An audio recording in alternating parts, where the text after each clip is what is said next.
Hello everyone, यह है general aptitude series का पार्ट 13 जिसमें हम करने वाले हैं एलसीएम एंड एचसीएफ के रिलेटेड क्वेश्चंस। जो मैंने जनरल एप्टीट्यूड सीरीज शुरू किया था उसका जो पहला पार्ट था वही एलसीएम एंड एचसीएफ से रिलेटेड था। उसमें मैंने आपको एलसीएम एंड एचसीएफ कैसे निकालते हैं उसका शॉर्ट ट्रिक भी बताया था एंड साथ ही साथ हमने फ्रैक्शंस के भी एलसीएम एंड एचसीएफ देखे थे। नॉर्मली एलसीएम एचसीएफ तो सब निकाल लेते हैं, भले ही शॉर्ट ट्रिक आता हो या नहीं आता हो, सबको पता होता है एलसीएम एचसीएफ निकालते कैसे हैं, बट शॉर्ट ट्रिक मैंने करवाया है। एंड फ्रैक्शंस का जो एलसीएम एंड एचसीएफ होता है ये ज़्यादातर लोगों को नहीं पता होता है, वो मैंने पार्ट 1 में करवाया था। अगर आप वो देखना चाहते हैं तो आपको पूरे प्लेलिस्ट का लिंक जो है डिस्क्रिप्शन में मिल जाएगा। उसमें उस प्लेलिस्ट के पहले पार्ट में आप देख सकते हैं एलसीएम एंड एचसीएफ। वहाँ पे हमने सिर्फ यही देखा था कि कैसे निकालते हैं और यहाँ पर हम उसका एप्लीकेशन करेंगे, यानी एलसीएम एंड एचसीएफ के रिलेटेड क्वेश्चंस जो एग्जाम्स में आते हैं वैसे क्वेश्चंस हम यहाँ पर करने वाले हैं। तो आप चाहे तो पहले एलसीएम एंड एचसीएफ कैसे निकालते हैं वो देख लीजिए, उसके बाद फिर आप ये वाले क्वेश्चंस देख सकते हैं। और अगर आपको इसमें ही समझ में आ रहा है तो फिर वो देखने की कोई नीड है नहीं, आप इसके साथ भी जा सकते हैं।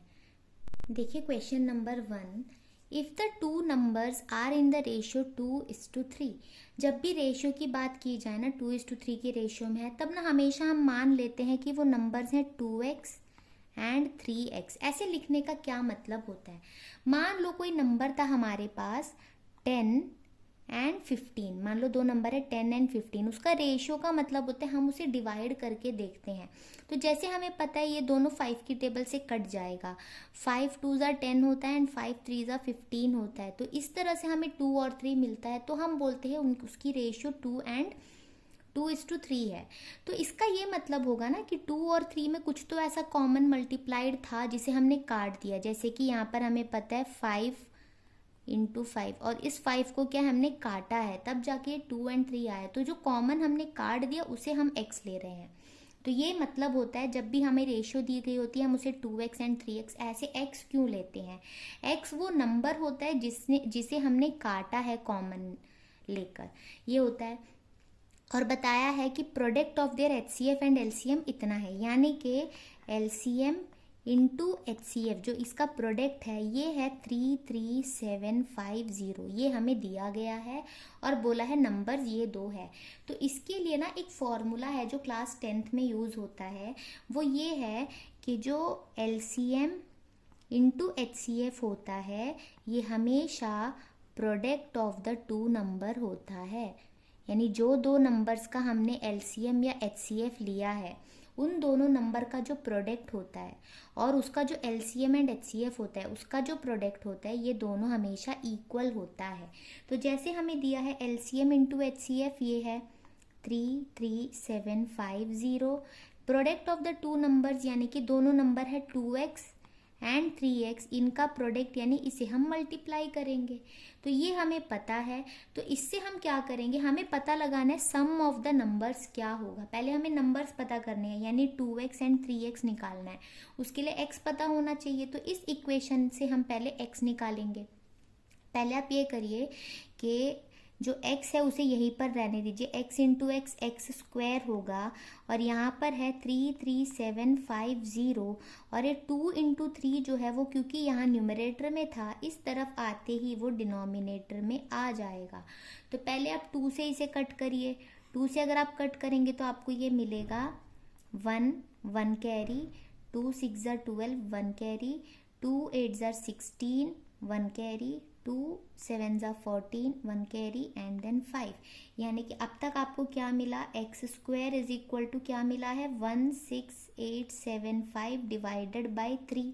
अब आपको 3 से भी कट करना है, तो 3 से कट करेंगे तो क्या होगा 3 5 ज़ा 15 1 कैरी एंड देन 3 6 ज़ा 18 3 2 ज़ा 6 1 कैरी एंड 5। तो ये हो गया एक्स स्क्वायर की वैल्यू। तो ये जो हमें मिला है एक्स स्क्वायर की वैल्यू है 5625। हमें चाहिए x की वैल्यू, तो हमें ये चेक करना है जब भी स्क्वायर उस तरफ जाता है अंडर रूट हो जाता है, यानी कि ये किसका स्क्वायर रूट है हमें वो पहले पता करना होगा। क्योंकि यहाँ जगह नहीं है तो मैं आपको अगले स्लाइड में इसका आंसर करके बताती हूँ। अब हमें चेक करना है कि 5625 किसका स्क्वायर रूट है। तो इसके लिए मैंने आपको प्राइम फैक्टराइजेशन वाला मेथड बताया था, यानी 5625 आप लिखिए। उसके बाद आप देखिए क्योंकि इसका एंड में 5 है यानी ये 5 से डिविजिबल होगा, तो आप क्या करिए 5 1 ज़ा 5, देन 5 1 ज़ा 5, 1 कैरी, 5 2 ज़ा 10, 2 कैरी, 5 5 ज़ा 25। आप समझ रहे होंगे मैं ये कैसे कर रही हूँ। जैसे 5 1 ज़ा 5 हो गया पूरा, कुछ नहीं कैरी बचा, अगला 6 देखेंगे। 5 1 ज़ा 5 होने के बाद एक एक्स्ट्रा बचता है ना 6 में से, आप चाहे तो साइड में डिवाइड करके भी कर सकते हैं। दोबारा क्या होगा, क्योंकि इसके एंड में 5 है यानी फिर से 5 से डिविजिबल होगा, तो 5 2 ज़ा 10 होता है, तो 1 कैरी हो गया। फिर 5 2 ज़ा 10, 2 कैरी हो गया, देन 5 5 ज़ा 25, ये हो गया। फिर से ये 5 से डिविजिबल है, तो 5 4 ज़ा 20, 2 कैरी, फिर 5 5 ज़ा 25। अगेन ये 5 से डिविजिबल होगा, 5 9 ज़ा 45 होता है। उसके बाद जो 9 आया ये क्या है, 3 3 ज़ा 9 एंड 3 1 ज़ा 3, यहाँ तक हो गया। अब क्योंकि हमें स्क्वायर रूट निकालना है तो मैंने बताया है स्क्वायर रूट जब निकालना होगा तो प्राइम फैक्टराइज करने के बाद हर एक नंबर को आपको 2 2 का ग्रुप बनाना है। जैसे 5 2 को आप एक ग्रुप बनाएंगे, इस दोनों 5 को आप एक ग्रुप बनाएंगे, ये दो 3 को आप एक ग्रुप बनाएंगे, और जो आपने ग्रुप बनाया है उसे आप बस एक बार लेंगे, यानी 5 इंटू 5 इंटू 3, तो 5 5 ज़ा 25, 25 इंटू 3 75, यानी x की वैल्यू हो जाएगी 75। तो स्क्वायर रूट कैसे निकालेंगे, जो भी नंबर है उसका प्राइम फैक्टराइजेशन करिए, सिमिलर नंबर्स को ग्रुपिंग करिए 2 2 का, और एक बार लेना है सबको। तो ऐसे आपको x की वैल्यू मिल गई 75, और हमने नंबर्स क्या क्या लिए थे, 2x एंड 3x। इसका मतलब है 2 इंटू 75 एक नंबर होगा, 3 इंटू 75 दूसरा नंबर होगा, यानी ये हो गया 150 और ये हो गया 225। अब हमसे बोला क्या गया था, सम ऑफ द टू नंबर्स, यानी दोनों को ऐड करें। अगर हम दोनों को ऐड करेंगे तो हमें मिलेगा 375। तो हम देखते हैं ऑप्शन में, तो जैसा हमने देखा इसका आंसर है ऑप्शन ए 375। अगला क्वेश्चन है, the difference of two numbers is 1/9 of their sum is 45, find their LCM. हमें एलसीएम निकालना है, तो एलसीएम निकालने के लिए पहले हमें दोनों नंबर्स तो पता होने चाहिए ना। हमें दिया क्या है, देखिए 2 नंबर्स हैं, तो हम यहाँ पे मान लेते हैं कि 2 नंबर्स हैं x एंड y, कुछ इस तरह से। हमें बोला गया है देयर सम इज 45, उनका सम 45 है, तो ये दोनों को अगर हम ऐड करें यानी x और y को ऐड करें तो हमें क्या मिलना चाहिए, 45। तो ये हमारा एक इक्वेशन बन जाएगा। दूसरा है उनका डिफरेंस जो है, डिफरेंस यानी कि हम दोनों को अगर सब्ट्रैक्ट करें तो इसका जो आंसर होगा वो क्या होगा, 1/9 ऑफ देयर सम, उसका सम का, यानी सम जो है उसका 1/9 है डिफरेंस। अब हमें पता है सम कितना है 45, तो यहाँ पर हम इस तरह से लिख सकते हैं 1/9 ऑफ सम यानी 45। हमें पता है 9 5 ज़ा 45 होता है, यानी दूसरा जो इक्वेशन हमें मिलेगा वो है x minus y equal to 5। तो सबसे पहले देखिए सम इज 45, यानी x और y को ऐड कर कर 45 मिल रहा है, और उनका डिफरेंस जो है 1/9 ऑफ देयर सम, यानी सम 45 था उसका 1/9 यानी कि 5, तो उनका डिफरेंस जो है वो 5 है। इतना क्लियर है।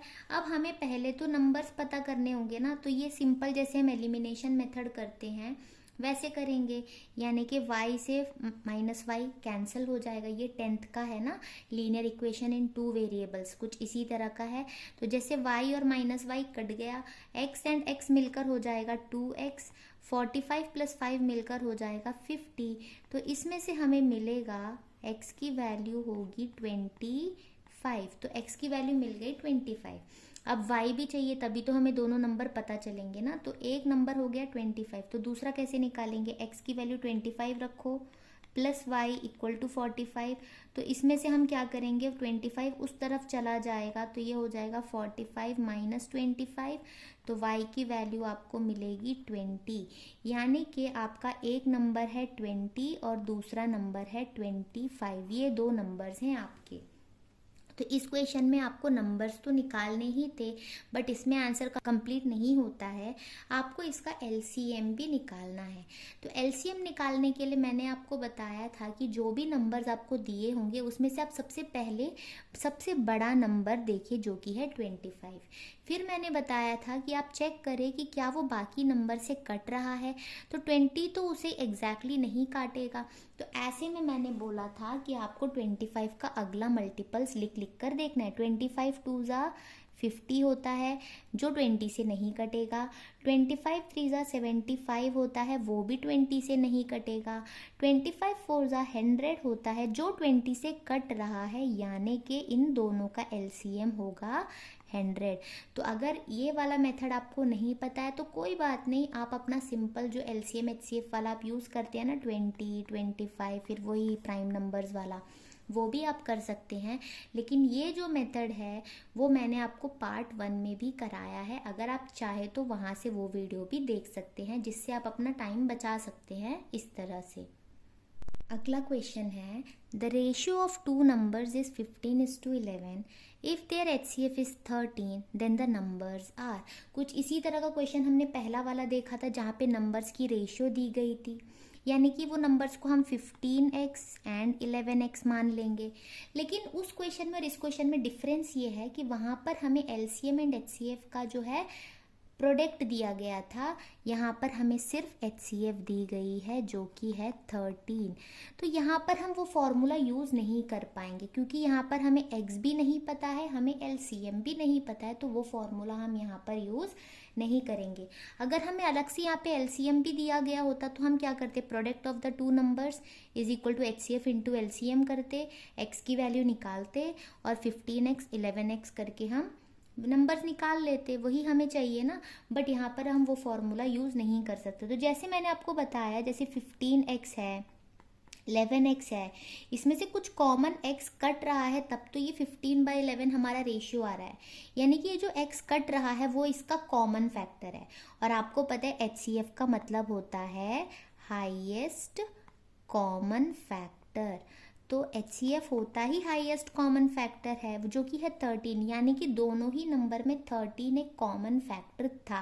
इस तरह से आपको विजुअलाइज करना पड़ेगा कि एचसीएफ 13 है, इसका मतलब है इन दोनों नंबर्स में 13 एक कॉमन फैक्टर है, यानी कि इन नंबर्स में जो है इस तरह से कुछ 13 मल्टीप्लाइड होगा, कुछ 13 इसमें कॉमन है जो कि हमने काट दिया, तब जाके 15 एंड 11 बचा है।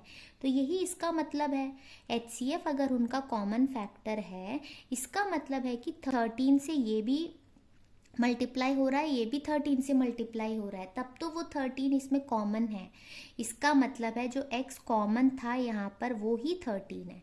आपको यही समझना है कि इसमें जो x हमने कॉमन काट दिया वही है हाईएस्ट कॉमन फैक्टर जो कि 13 हमें दिया गया है।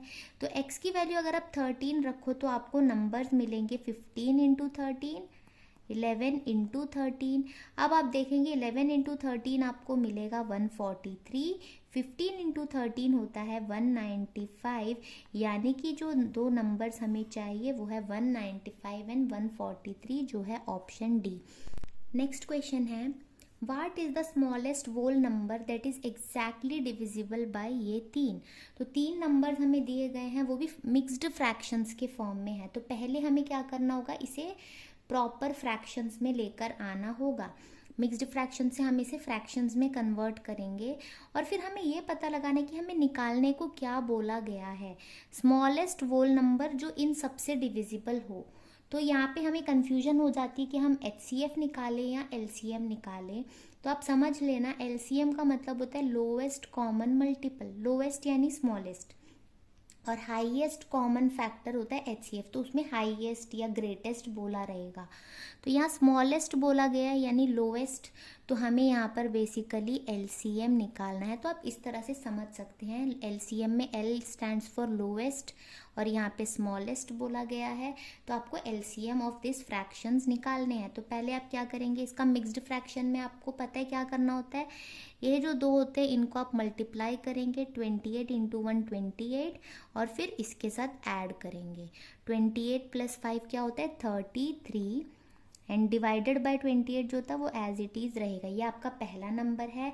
दूसरा क्या है, 21 इंटू 2 42, 42 प्लस 2 44, 44 डिवाइडेड बाय 21, ये आपका दूसरा नंबर है।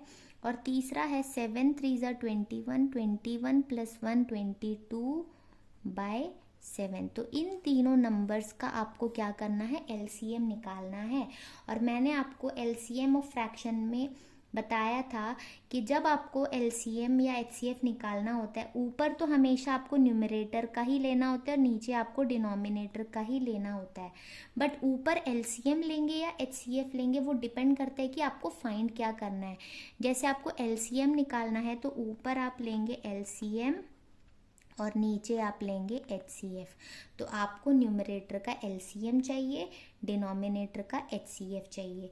तो पहले हम देखते हैं, अपना न्यूमरेटर है वो है 33, 44 एंड 22, ये हमारे तीनों के न्यूमरेटर्स हैं।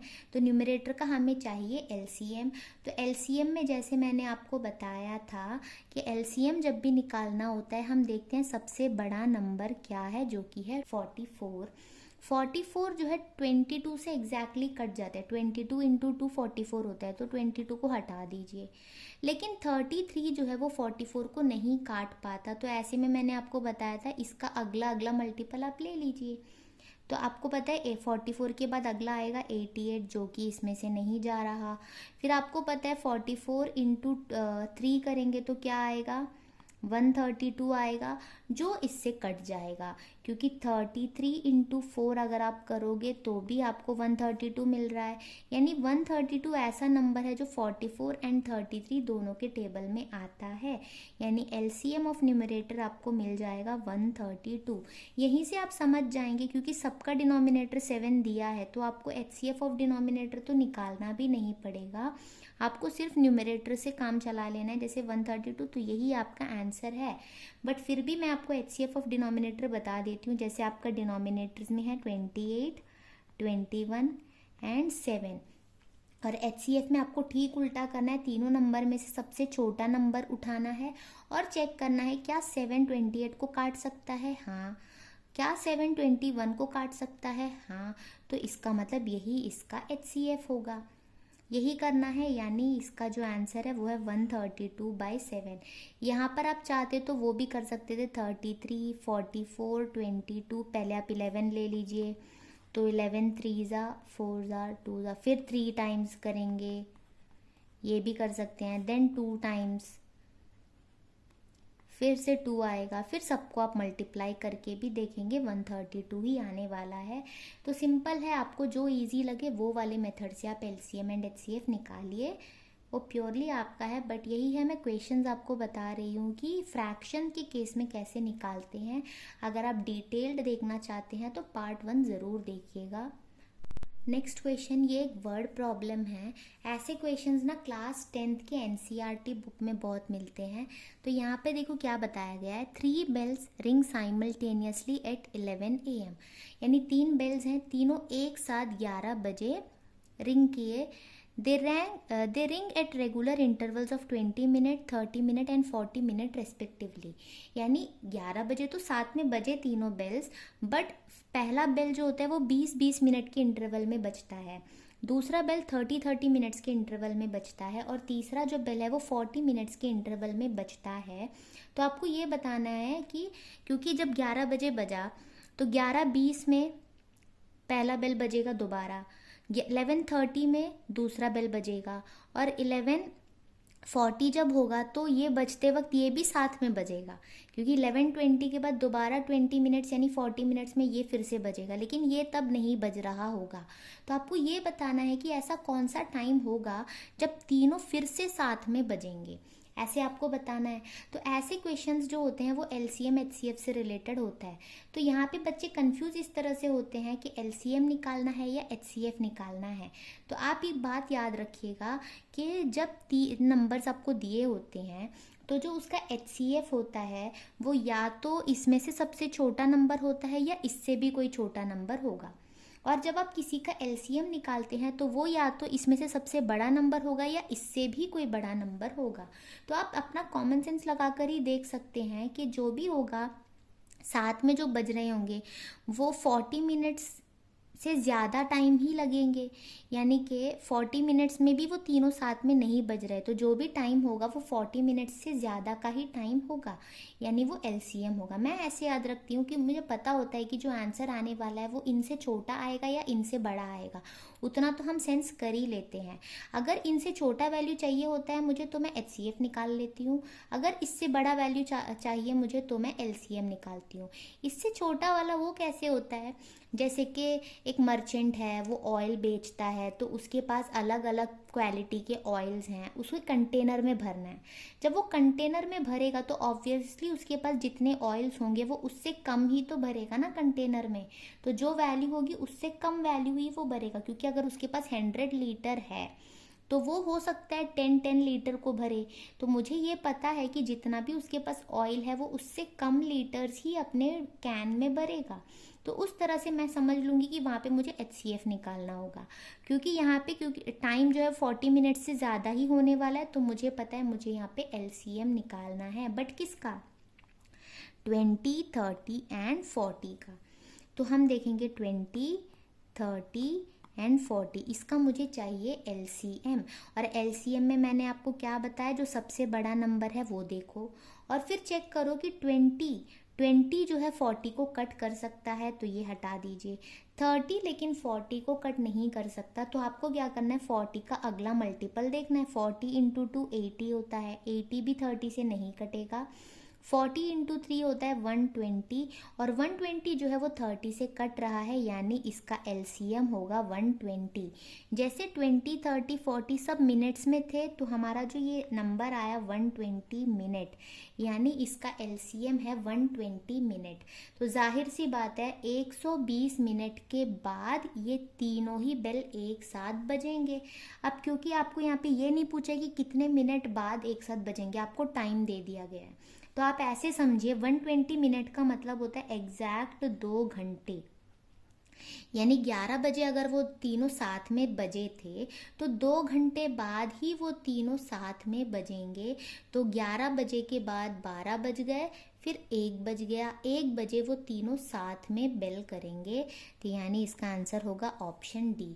तो कभी कभी क्वेश्चन इस तरह से भी होता है कि कितने मिनट के बाद सब साथ में रिंग करेंगे, तो आपको ऐसे 120 मिनट या 2 आवर्स ऐसे भी ऑप्शन देखने को मिल सकते हैं। तो यहाँ पर मेन होता है आपको ये समझना कि यहाँ पे आपको एलसीएम निकालना है या एचसीएफ निकालना है।